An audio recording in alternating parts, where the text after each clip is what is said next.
बहुत सारा वीडियो देखा जिसमें लोग कहते हैं कि अब नानी के यहाँ जाने का मन नहीं करता, क्योंकि वो नानी का घर नहीं मामा का घर हो गया।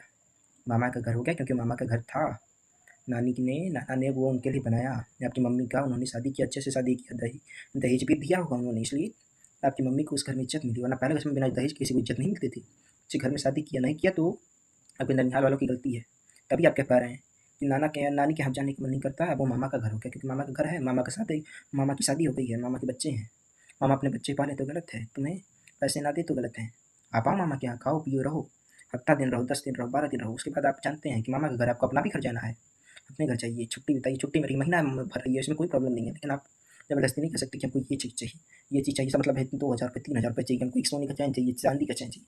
मामा खुद अपना खुद को पाल रहे हैं, अपनी बीवी को पाल रहे हैं, मतलब आपकी मम्मी को पाल रहे हैं, अपने बच्चों को पाल रहे हैं, तो मामा कैसे आपको कुछ करके देगा?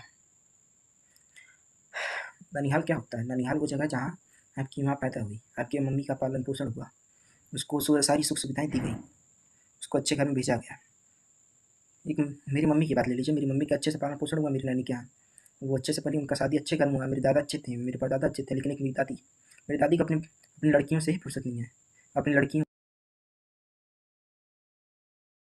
मेरी दादी को अपनी लड़कियों से फुर्सत नहीं है। उन्हें अपनी लड़कियों से इतना प्यार है कि अपनी लड़की की शादी करने के बाद उन्होंने अपनी बहू को कोई इज्जत नहीं दिया, उनका पैर तोड़ दिया। पैर तोड़ने के बाद वो चाहती थी कि वो घर छोड़कर चले जाए, यानी मेरी मम्मी, ताकि दूसरा शादी कर सके। उन्होंने उनका इलाज नहीं करवाया, वो इलाज करवाती तो उनका पैर नॉर्मल जुड़ सकता था, उन्होंने इलाज नहीं करवाया। बहुत समय बाद तब जाकर जब मेरी मम्मी परेशान हो गई, तब उन्होंने अपनी मायके यानी मेरे नाना नानी मामा को फ़ोन किया, तब उन्होंने उनका इलाज करा, उनके पैर में रॉड पड़ी, जो कि पड़ना ज़रूरी नहीं था, नॉर्मली उनका पैर ठीक हो सकता तो वो अच्छे से चल फिर सकती थी। अब उनको आगे चल के प्रॉब्लम करेगा। जब मैं पैदा भी नहीं, जब शादी हुई थी, शुरू की बात है, मुझे अपने पटीदारों से बात पता चली। मेरी बड़ी मम्मी, उन्होंने बताया कि एक बार मेरी मम्मी नहाने जा रही थी, उन्होंने मेरी दादी से ये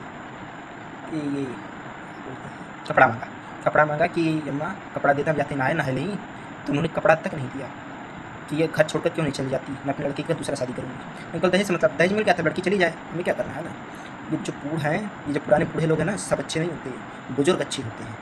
बूढ़ बुजुर्ग में अंतर होता है। बूढ़ यानी जिनका उम्र चला गया, जिन्होंने अपनी उम्र में कुछ नहीं किया या किया। बुजुर्ग यानी वो जिनके पास तजुर्बा है, जो सबको साथ लेकर चलते हैं, जो सबके बारे में सोचते हैं, जो दिल के अच्छे हैं, वो होते हैं बुजुर्ग। सबका भला ही सोचते हैं, वो होते हैं बुजुर्ग। हर बूढ़ा बुजुर्ग नहीं होता, कई बूढ़े दुष्ट होते हैं, बुढ़िया दुष्ट होते हैं। उन्होंने अपने बहू के साथ गलत किया, बेटों के साथ गलत किया।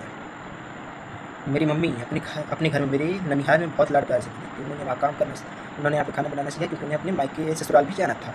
मेरी नानी ने सिखाया, अच्छे से काम करना उनको सब आता है, लेकिन मेरी दादी ने, उनका जब पैर टूटा, मेरी दादी की वजह से टूटा था।